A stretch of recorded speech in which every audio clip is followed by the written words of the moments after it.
Let's bring it home with Comair, which operates airlines in Southern Africa under the Kulula and British Airways brand, so some crossover here. We're looking at a market cap of 2.2 billion rand, a price to earnings ratio of 13.2 and a dividend yield of 3.3%. Comair, sir, you don't look enthusiastic. I love this airline. You love it. It's a brilliant airline. I mean, whether it's the BA franchise or whether it's Kulula, I don't mind to fly either of them. And you know, they've been going since the 1940s, I think, if I'm not mistaken. They've never had a fatality on their aircraft, and I stand to be corrected. In a full year, I don't think that they've ever made a loss either.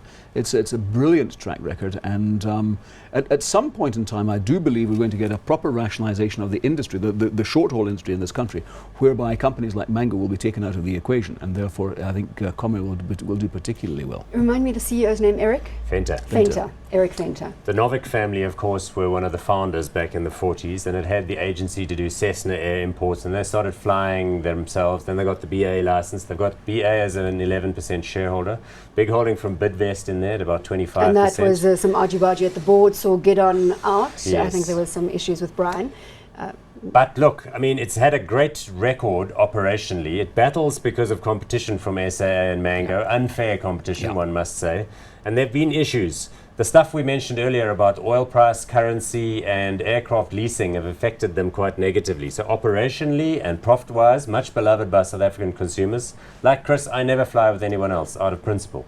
Well, there we go. I assume you're both going to give it a hot then. But let's look at the chart. That is what I'm talking about. So in recent times, the oil price has not really worked for them. They had a hedge in place, which didn't work for them as well. Today they had a trading update. No, not today, a couple of days ago. That gave them a lift. And yes, the share price has been quite strong of late, but that's a big variation. Look how much it goes down from the all-time highs to the lows before rebounding. It's a difficult... But that's a strong rebound, and you've got to really decide whether that rebound is set to continue, or is that all the upside? It's also related to currency. So in that 2016 period, they had a write-down related to the currency loss on a hedge that they had in place with aircraft financing and oil purchasing. Now that's gone in their favor because of the stronger rand. You know, but there's the columnist's column is a bit long. It's tricky. What are we doing here? You got a hot? I've got a hot on this one. You've got a hot? You could just swing this show to a... No, I'm sadly going to say I'm going to go not hot because I just worry that it's had a nice trot now and I'm concerned about earnings volatility.